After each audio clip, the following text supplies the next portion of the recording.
They made the obese girl fight a dog for their entertainment. The mountain man joined and did this. The sun had barely dipped below the jagged horizon when the first shouts echoed through Dry Gulch. It was a town that existed more as a rumor than a place, a collection of weathered buildings clinging to the edge of civilization, where the law was whatever the meanest man with the loudest voice decided it should be. On this particular evening in September of 1794, that law was about to be written in blood and dust. Sarah Hutchins had arrived in Dry Gulch 3 months prior, riding in the back of a supply wagon alongside barrels of salted pork and bags of flour. She'd come from Pennsylvania, fleeing a father who drank more than he worked and a stepmother who'd made it clear there wasn't room for both of them under one roof. At 19 years old and carrying more weight than the other girls her age, Sarah had learned early that the world judged her before she ever opened her mouth. The wagon master had dropped her at the edge of town with a sympathetic look and $2. "Try Mrs. Henderson's boarding house," he'd said. "She might have work for you." Mrs. Henderson had work, all right, scrubbing floors, hauling water, emptying chamber pots, all for room and board and nothing more. Sarah took it without complaint. She'd learned not to expect kindness from strangers, only opportunities to prove she could work harder than anyone expected. But tonight, her world had collapsed in the span of a heartbeat.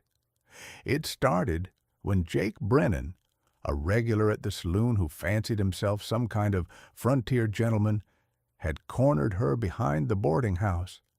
His breath reeked of whiskey and tobacco as he'd grabbed her wrist, proposing an arrangement that made Sarah's skin crawl. When she'd refused loudly, drawing the attention of his friends, Jake's face had twisted with something uglier than lust. It was wounded pride, the most dangerous emotion a small man could possess. "You think you're too good for me?" he'd snarled.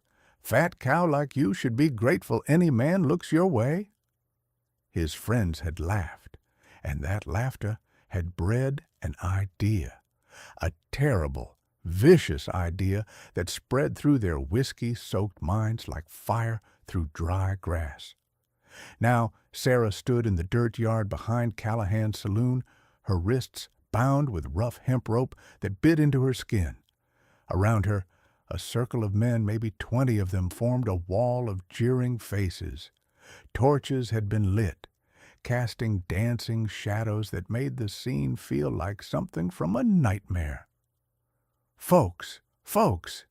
Jake Brennan stood atop a barrel, playing to the crowd.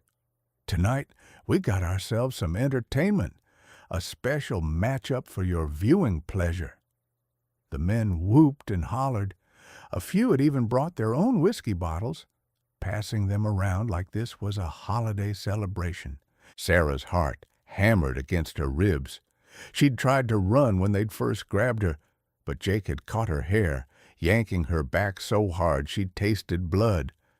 Now, with her hands tied and surrounded, all she could do was stand there, trembling, as the crowd's anticipation built to a fever pitch. "In this corner," Jake continued, gesturing toward Sarah with theatrical flourish, "we got ourselves the boarding house heifer, big enough to take a beating. Ain't that right, boys?" More laughter. Sarah fought back tears. She wouldn't give them that satisfaction. And in this corner, Jake whistled sharply, and 2 men dragged something into the circle. A dog. It was a gray mongrel, all jutting ribs and patchy fur, with eyes that showed too much white. The animal had been chained in someone's yard for months, fed barely enough to survive, beaten whenever it made noise. Sarah had seen it before, had even tried to slip it scraps when no one was looking. Now those same eyes found hers, and she saw not aggression, but pure terror. "The rules are simple," Jake announced. "Girl and dog go at it until one can't stand no more. Place your bets, gentlemen." Money changed hands. Sarah heard amounts that made her sick. These men were wagering on her pain, on her humiliation, like she was nothing more than livestock. The men holding the dog's chain let it go. The animal didn't charge. It cowered, confused, looking for an escape that didn't exist. Someone threw a rock at it, making it yelp and scramble toward Sarah, who was the only thing in the circle that hadn't heard it yet. "Come on, fight!" someone yelled. The dog circled her, whimpering. Sarah slowly lowered herself to her knees, ignoring the men's jeers. With her hand still bound, she couldn't pet the animal, but she could speak to it. "It's all right," she whispered. "I won't hurt you, I promise." The dog's ears flicked forward. It took a hesitant step closer. "This is boring," a man shouted. "Make 'em fight!" Jake jumped down from his barrel, grabbed a stick, and jabbed it hard into the dog's hindquarters. The animal yelped and spun, snapping reflexively. Its teeth caught Sarah's sleeve, tearing fabric but not flesh. The crowd roared approval. "There we go. Now we got a show." Jake jabbed the stick again, harder. The dog, driven by pain and fear, turned back toward Sarah. She could see the conflict in its eyes. It didn't want to attack her, but the men were hurting it, forcing it to choose between her and them. "Please," Sarah called out, her voice breaking, "stop this. Don't make it hurt me. It doesn't want to fight." "That's the point, fat girl," Jake laughed. "Neither do you, but you're gonna anyway." The dog lunged, not at her throat or face, but at her bound hands, trying to pull her away from the stick. Its teeth scraped her wrist, drawing blood. The crowd went wild. Sarah closed her eyes. This was how she'd die, torn apart by an animal as frightened as she was, while cruel men laughed and collected their winnings. She thought of her mother, dead these 10 years, and wondered if heaven was real and if they'd see each other again. Then the door to the saloon exploded outward. The sound cut through the crowd's noise like a gunshot, wood splintering, hinges shrieking, the door itself sailing through the air to crash against the wall. Every head turned toward the source. A man emerged from the darkness of the saloon's interior. He was enormous. Not just tall. Sarah had seen tall men before, but massive in a way that seemed almost impossible. He stood well over 6.5 feet, with shoulders broad enough to fill a doorway, and then some. He wore buckskin clothes, darkened with age, and stained with what might have been blood or dirt or both. A thick beard covered half his face, and his hair hung past his shoulders in tangled ropes. Scars marked his visible skin, pale lines across his forearms, a jagged one running down his neck. But it was his eyes that made Sarah's breath catch. They were pale blue, almost colorless in the torchlight, and they held an intensity that made grown men take involuntary steps backward. The mountain man, for that's what he had to be, one of those legendary figures who spent years in the wilderness trapping beaver and fighting bears, surveyed the scene with those terrible eyes. His gaze moved from the crowd to the circle, to Sarah, to the cowering dog, taking in everything in silence. Jake Brennan, drunk enough to mistake himself for brave, laughed. "Well now, you want in on the action, stranger? We're taking bets on—" The mountain man moved. One moment he was standing at the doorway.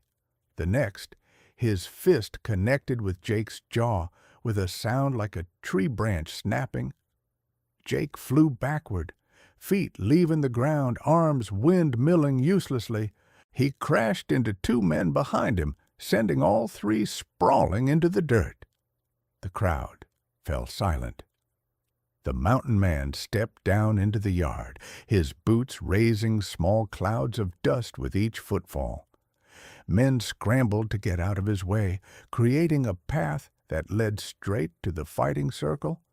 He moved with surprising grace for someone so large, each step deliberate and controlled. He stopped at the edge of the circle, directly between Sarah and the crowd. The dog had retreated to Sarah's side, pressing against her leg, sensing perhaps that this new arrival represented a shift in the terrible game being played. "The fight continues," the mountain man said. His voice was deep, rough from years of disuse, but perfectly clear. It carried across the yard without him raising his volume. A few men in the crowd exchanged confused glances. One, braver or drunker than the others, called out, "You gonna make her fight better, big man? That what you're saying?" The mountain man turned to face them fully. In the torchlight, his expression was unreadable behind his beard, but something in his posture made several men take another step back. "The fight continues," he repeated, "but I'm changing the opponents." He reached down and, with movements surprisingly gentle given his size, cut the rope binding Sarah's wrists with a knife that appeared in his hand like magic. The hemp fell away, and Sarah gasped, rubbing feeling back into her hands. The mountain man then turned to the dog. He extended one massive hand, palm up, moving slowly. The dog sniffed cautiously, then, seeming to sense safety for the first time in months, licked his fingers. He straightened up, and now there was no mistaking the menace in his stance. "Your new opponents," he said, his voice dropping even lower, "are me." For a heartbeat, nobody moved. Then someone laughed nervously. "You can't fight all of us." The mountain man's lips pulled back from his teeth, not quite a smile, more a baring of fangs. "Try me." 3 men rushed him at once, perhaps thinking numbers would overwhelm size. They were wrong. The mountain man's right fist caught the first man square in the chest, lifting him off his feet and sending him flying backward to land in a gasping heap. His left hand grabbed the second man by the throat, lifting him one-handed before slamming him down onto the hard-packed earth with enough force to drive the air from his lungs. The third man got close enough to swing a wild punch that the mountain man simply leaned away from, then countered with a backhand that spun the man in a complete circle before he collapsed. The entire exchange took perhaps 3 seconds. Now the crowd wasn't laughing. They were backing away, stumbling over each other, suddenly remembering that they had places to be, things to do, anywhere but here. "Nobody leaves," the mountain man said, and though he didn't shout, his voice froze them all in place. "You wanted a fight. You paid for entertainment. You're gonna get it." A man near the back, older than the others, with the weathered look of someone who'd survived through cunning rather than courage, slowly raised his hands. "Now hold on, stranger. This was just boys having fun. Didn't mean no real harm." The mountain man's pale eyes fixed on him. "Just fun? You tied up a girl and set a starving dog on her for fun?" "Well, when you put it like that, how else would I put it?" The mountain man took a step forward. The crowd surged backward, maintaining the distance between them like prey from a predator. "You're cowards, every last one of you. You prey on the weak because you're too weak yourselves to face a real fight." "We got guns," someone muttered from the back. "Then draw," the mountain man said simply. "Let's see how fast you are." Nobody moved. The man who'd spoken suddenly found the ground very interesting to look at. Jake Brennan, recovered enough to stand though his jaw was already swelling, spat blood and glared. "You can't come into our town and—" The mountain man crossed the distance between them in 2 strides, grabbed Jake by the front of his shirt with one hand, and lifted him until his feet dangled inches off the ground. "Your town?" The words came out soft, which somehow made them more frightening than if he'd shouted. "This isn't a town. It's a cesspool where human waste gathers because they're not welcome anywhere decent. And you?" He shook Jake once, rattling him like a rag doll. "You're the worst kind of filth. You hurt others because nobody ever taught you that actions have consequences." He dropped Jake, who collapsed in a heap. "But I'm teaching you now." What followed wasn't so much a fight as a demonstration.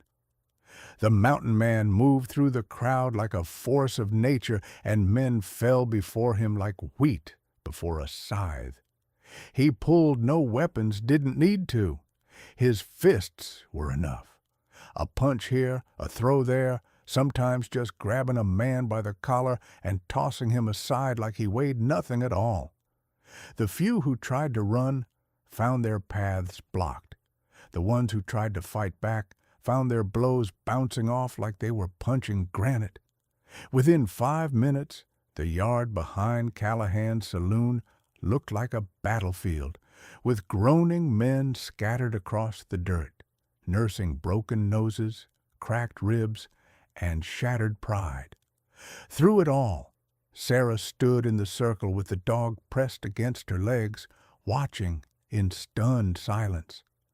She'd spent her whole life being told she was worthless, that her body made her less than other people, that she should be grateful for whatever scraps of kindness came her way. Now this stranger, this terrifying, violent stranger, had demolished an entire crowd of men just to protect her.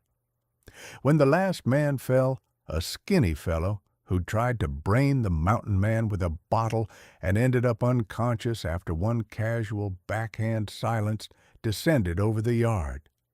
The only sounds were groaning and the crackle of torches.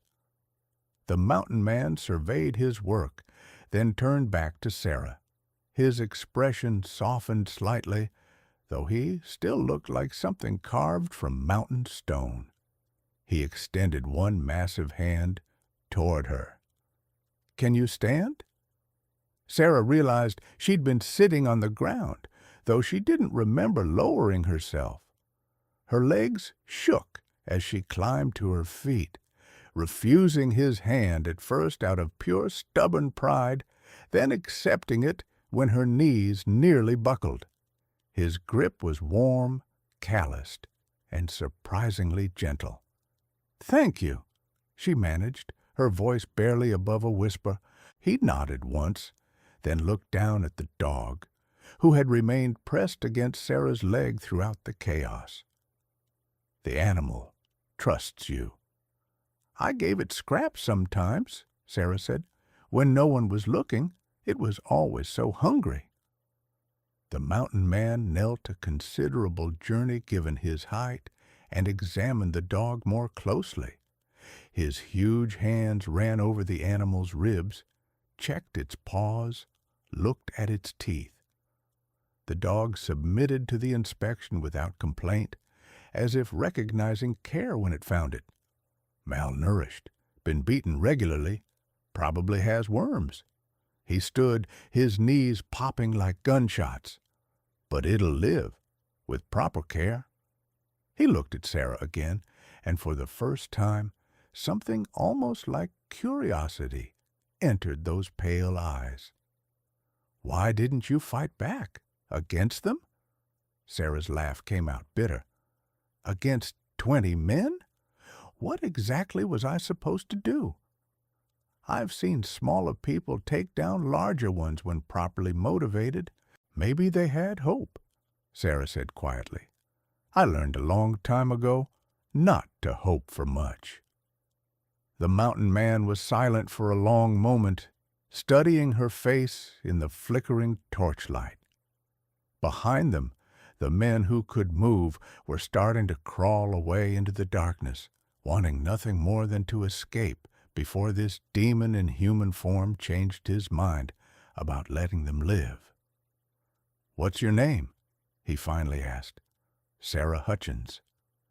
"Sarah Hutchins," he repeated, as if testing how it sounded. "I'm called Bear Claw. Not a real name, just what the Shawnee called me after I killed one with a knife. It stuck." "Bear Claw?" Sarah echoed.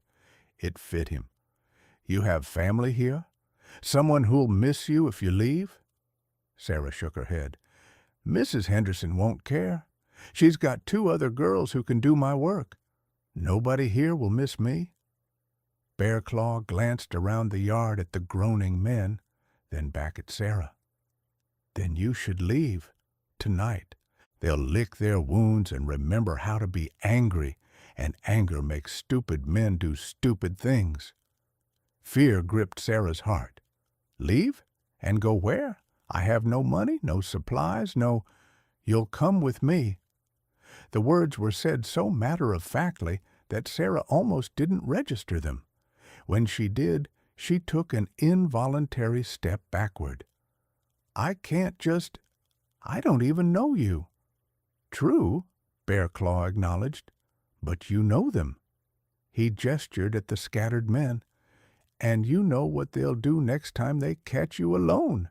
Except next time, I won't be here." Sarah's mouth went dry. He was right, of course. Jake Brennan wouldn't forget this humiliation. None of them would. They'd wait for their chance, and when it came, they'd make sure she paid for every bruise, every broken bone, every shred of pride they'd lost tonight. "Where would we go?" she asked quietly. "North, into the territories. I have a cabin in the mountains, about 3 weeks' travel from here. It's not comfortable, but it's safe. No one to bother you except bears and elk, and they're more honest than most people." "Why would you help me?" The question burst out before Sarah could stop it. "You don't know me. You don't owe me anything." Bear Claw was quiet for a moment, his gaze distant, as if seeing something far beyond the torchlit yard. When he spoke, his voice carried a weight of old pain. "Had a sister once, younger than me. She was different, thought different, acted different. People were cruel to her because of it. I was away trapping when a group of men decided to have their fun with her." His jaw tightened, muscles bunching beneath his beard. "I came home to her grave. Been alone in the mountains ever since. 20 years now." He focused back on Sarah. "I don't like seeing the weak preyed upon by the strong. It's not natural. In nature, predators kill for food, for territory, for survival. They don't torture for entertainment. That's a uniquely human evil. And I've had my fill of it." Sarah felt tears prick her eyes, not for herself this time, but for this giant of a man who'd carried his grief into the wilderness and carved out a life among the trees and stones. "I'm sorry about your sister." "Don't be sorry. Be smart." He jerked his chin toward the saloon. "Get whatever belongs to you. We leave in 10 minutes. Sarah hesitated only a moment longer, then made her decision. She had nothing in Dry Gulch worth staying for, and everything to fear if she remained. "The dog comes with us." Bear Claw looked down at the animal, which had finally stopped shaking and was now sitting calmly beside Sarah's leg. "The dog comes with us," he agreed. Sarah ran to the boarding house, her heart hammering. Mrs. Henderson met her at the door, face pinched with disapproval. "I heard the commotion. What trouble have you brought to my establishment?" "No trouble, ma'am. I'm leaving tonight." Mrs. Henderson's eyebrows rose. "Leaving? With that savage who just beat half the town? Girl, have you lost your senses?" "Maybe," Sarah said, pushing past her. "Or maybe I'm finally finding them." She gathered her meager belongings, a spare dress, a hairbrush, a small bundle of letters from her mother, a tin cup that had been her grandmother's. Everything fit into a cloth sack that she could carry in one hand. She paused at the mirror, looking at her reflection in the dim candlelight. The same round face looked back at her, the same heavy body that had drawn scorn and mockery her entire life. But something in her eyes had changed. There was a spark there that hadn't existed an hour ago. The spark of someone who'd been saved, yes, but more than that, the spark of someone who'd been deemed worth saving. When she returned to the yard, Bear Claw was waiting with a massive pack already settled on his shoulders. He'd also collected the dog's chain not to bind it, but to melt down for lead shot, he explained. The animal walked free at his side, looking up at him with something approaching worship. "Ready?" he asked Sarah.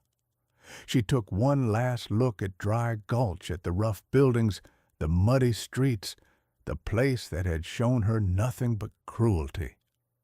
Then she looked at Bear Claw, at the dog, at the open road leading north into darkness and uncertainty and possibility. "Ready," she said.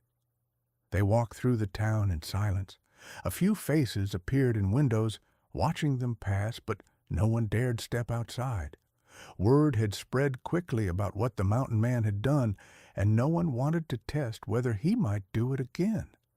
At the edge of town, where the last building gave way to wilderness, Bear Claw stopped and looked back. Jake Brennan stood in the street, one hand cradling his swollen jaw, hatred burning in his eyes.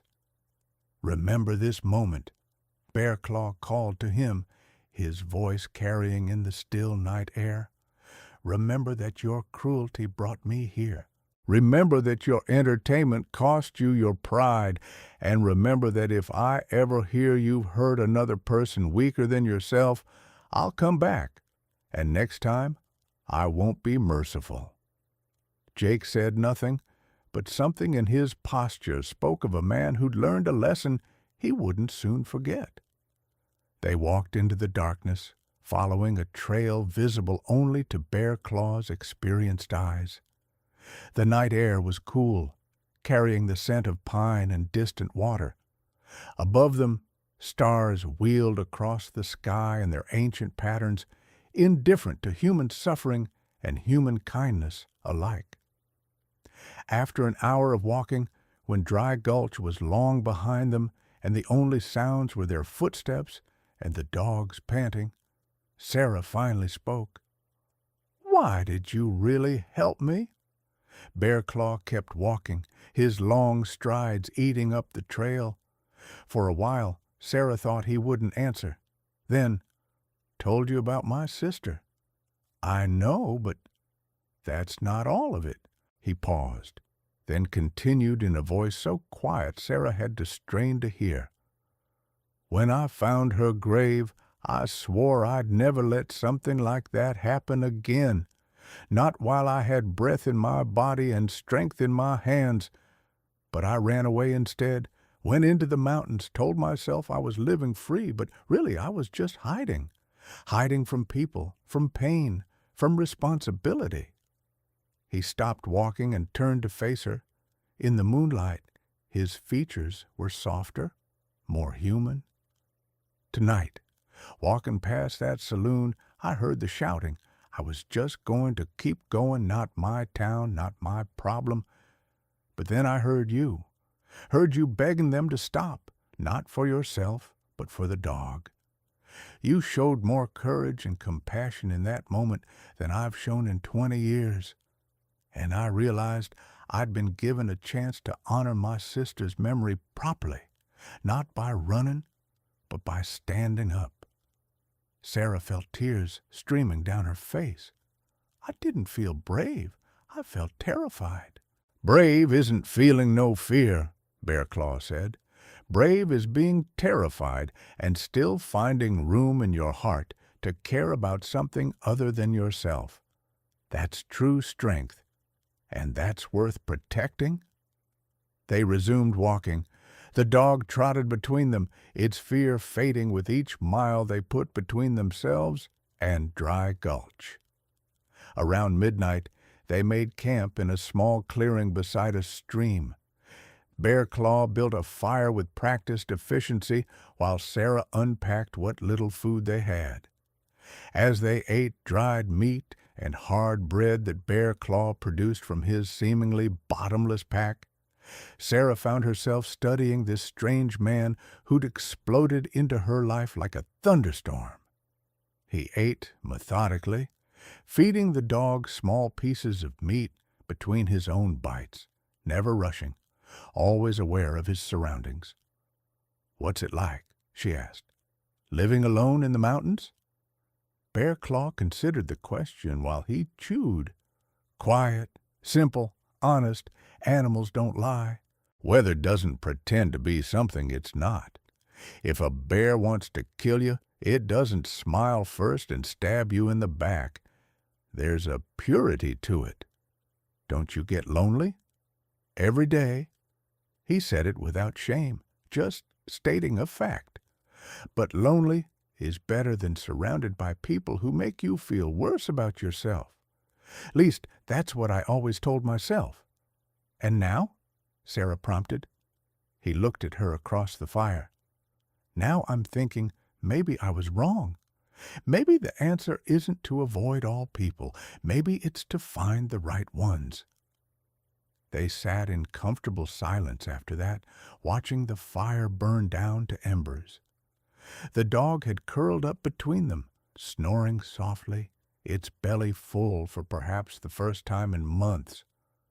Sarah felt exhaustion pulling at her, but she fought it, not wanting this moment to end, this strange, peaceful moment that felt like the first genuine human connection she'd experienced in years. "Sarah," Bear Claw said quietly, "you should sleep. We have a long walk tomorrow. Will you be here when I wake up?" The question sounded childish, but she had to ask. "I'll be here." His voice held absolute certainty. "And the day after that, and the day after that. You're not alone anymore. Neither of us is." Sarah lay down near the fire, using her sack as a pillow. The dog shifted to press against her side, sharing warmth. She closed her eyes and, for the first time in as long as she could remember, felt safe. The journey north took 18 days. They walked through forests where sunlight filtered through leaves in shades of green and gold, crossed rivers that ran clear and cold from mountain springs, and climbed trails that made Sarah's legs burn and her lungs ache. Bear Claw set a steady pace, but never pushed beyond what she could manage, and when she fell behind, he simply slowed down. He taught her things as they traveled: how to read the moss on trees to find north, how to tell edible plants from poisonous ones, how to start a fire with wet wood, how to move quietly through the forest. He never made her feel stupid for not knowing, just patiently explained and demonstrated until she understood. The dog, which they'd taken to calling Scout for its habit of running ahead to investigate interesting smells, filled out as they traveled. Its coat grew glossier, its eyes brighter, its tail carried higher. It attached itself to both of them with equal devotion, sleeping between them each night, alerting them to deer and rabbits during the day. On the 10th day, they encountered other travelers, a family heading south, the parents leading a mule loaded with their possessions, 2 children riding on top. The father's eyes widened when he saw Bear Claw, and his hand moved toward the rifle strapped to the mule's side. "Easy," Bear Claw said, raising his empty hands. "We mean no harm, just passing through." The father relaxed slightly but kept his distance. "You're the mountain man. Heard stories about you. None of them are as interesting as people make them sound." The mother, emboldened by her husband's acceptance, addressed Sarah directly. "Are you all right, miss? Is he holding you against your will?" Sarah almost laughed at the absurdity of the question. This woman looked at Bear Claw and saw a threat, saw a captor, never thinking that Sarah might have chosen to be here. "He saved my life," Sarah said firmly. "We're traveling together by choice." The woman looked skeptical, but nodded. They exchanged brief information about the trail ahead. Bear Claw warning them about a washed-out bridge, the father mentioning a band of hostile Shawnee to the west, and then parted ways. But the encounter stayed with Sarah. "They thought you were forcing me," she said once the family was out of sight. "People believe what makes sense to them," Bear Claw replied. "To them, a man like me with a woman like you, the only explanation is force." "It bothers you," Sarah observed, "what people think." "Used to, not anymore. Let them think what they want. I know the truth, you know the truth, and Scout knows the truth." He glanced down at the dog. "That's enough." On the 15th day, they reached the foothills of the mountains. The landscape changed dramatically. Rolling hills gave way to steep slopes, hardwood forests to evergreen. The air grew thinner, colder, carrying the scent of snow even though it was still weeks away. Bear Claw's pace quickened like a horse smelling its home stable. "Not far now," he said, the first real enthusiasm Sarah had heard from him. "We'll reach the cabin tomorrow if we make good time." That night, they camped beside a lake so clear Sarah could see fish swimming in its depths. Bear Claw caught 3 of them with his bare hands, moving through the shallows with surprising stealth, his hands darting into the water and emerging with silvery trout. Sarah cleaned and cooked them while he gathered firewood, their division of labor having become natural over the journey. As they ate, Sarah found herself thinking about the future, a future that had seemed impossible just 3 weeks ago. She'd been so certain she'd die in Dry Gulch, if not that night then eventually, worn down by cruelty and loneliness until there was nothing left. Now she sat beside a mountain lake, eating fresh fish, planning a life she could barely imagine. "What will I do?" she asked Bear Claw. "In your cabin, I mean. How will I earn my keep?" He looked genuinely surprised by the question. "You don't have to earn anything. You're not my servant." "Then what am I?" The question hung in the air between them. Bear Claw stared into the fire, his expression thoughtful. "You're my friend," he said finally. "Maybe the first real friend I've had since I left civilization. We'll figure out the rest as we go. But there's plenty to do, hunting, trapping, tanning hides, preserving food for winter. 2 people can accomplish more than one, and it'll be good to have company. Good to hear another voice besides my own." Sarah felt warmth spread through her chest that had nothing to do with the fire. "I've never had a friend like you." "Never had a friend who beat up 20 men for you?" Bear Claw's lips quirked in what might have been a smile. "Never had a friend who saw me as worth defending." The next morning dawned clear and cold. They broke camp early, and Bear Claw led them up a narrow trail that switchbacked through towering pines. The climb was steep, and Sarah had to stop frequently to catch her breath, but she pushed on, driven by the knowledge that their journey was almost complete. Around midday, they emerged from the trees into a small clearing, and there, nestled against the mountainside, stood a cabin. It was larger than Sarah had expected, 2 stories, with a stone chimney and a covered porch. The logs were weathered but solid, chinked tight against the wind. A small stream ran past one side, and beyond the cabin, Sarah could see a lean-to for storing wood and what looked like a smokehouse. "Home," Bear Claw said simply. They approached the cabin, Scout bounding ahead to investigate this new territory. Bear Claw pushed open the door unlocked, because who would rob a mountain cabin?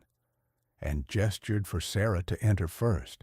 The interior was dim, light filtering through two small windows. As Sarah's eyes adjusted, she saw a large main room with a stone fireplace, a rough-hewn table and chairs, shelves lined with supplies, and a ladder leading to a loft above. Everything was dusty from disuse, but fundamentally sound. "Been gone 6 months," Bear Claw explained, moving to open the shutters and let in more light. "Went down to civilization for supplies. Figured I'd stay the winter in warmer country. Didn't plan on coming back with company." He smiled when he said it, and Sarah realized it was the first real smile she'd seen from him. It transformed his face, made him look younger, less like a legend and more like a man.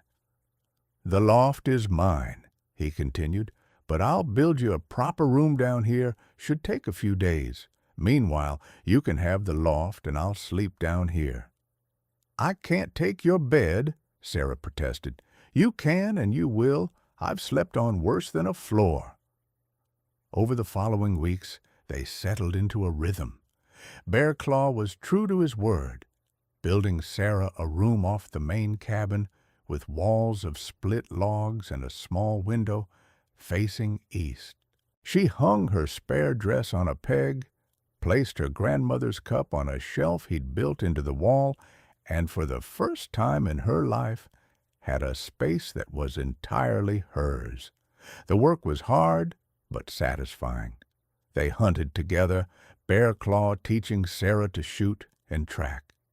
She discovered she had a good eye and steady hands, bringing down a deer on her third attempt. The pride in Bear Claw's eyes when she did it warmed her more than any compliment she'd ever received. She learned to tan hides, scraping away fat and flesh, working the leather until it was soft and supple. She learned to smoke meat, to preserve vegetables, to make soap from ashes and fat. Skills she'd never needed in town became essential up here, and she absorbed them eagerly. Scout adapted to mountain life with the enthusiasm of a dog who'd finally found his purpose.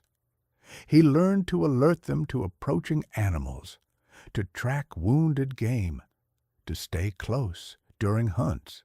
At night, he still slept between them, but now it was from habit rather than fear. As autumn deepened into winter and the first snows began to fall, Sarah realized something profound. She was happy. Not content, not merely surviving, but genuinely happy. She woke each morning eager to face the day, went to bed each night satisfied with what she'd accomplished. One evening, as they sat by the fire while snow fell softly outside, Sarah broke the companionable silence. "Bear Claw?" "Hmm? Thank you for everything, for saving me, for bringing me here, for giving me a life worth living." He was quiet for a long moment, staring into the flames. When he spoke, his voice was thick with emotion. "You saved me too, Sarah. I just didn't realize I needed saving until you came along. I was existing up here, not living. You reminded me what it means to have purpose beyond mere survival." Sarah felt tears prick her eyes. "We saved each other then." "We did." He turned to look at her, and in his pale eyes she saw acceptance, respect, and something that might have been the beginning of love, not the romantic kind, but something deeper and more enduring. The love between people who'd faced darkness together and emerged into light. Outside, the wind picked up, howling around the cabin's corners. But inside, Warmed by fire and friendship, Sarah and Bear Claw sat together. Two souls who'd found refuge in each other and in the mountains that would be their home. Scout lifted his head from his paws, looked at both of them, then settled back down with a contented sigh, as if to say that all was right with his world. And for once, he was absolutely correct.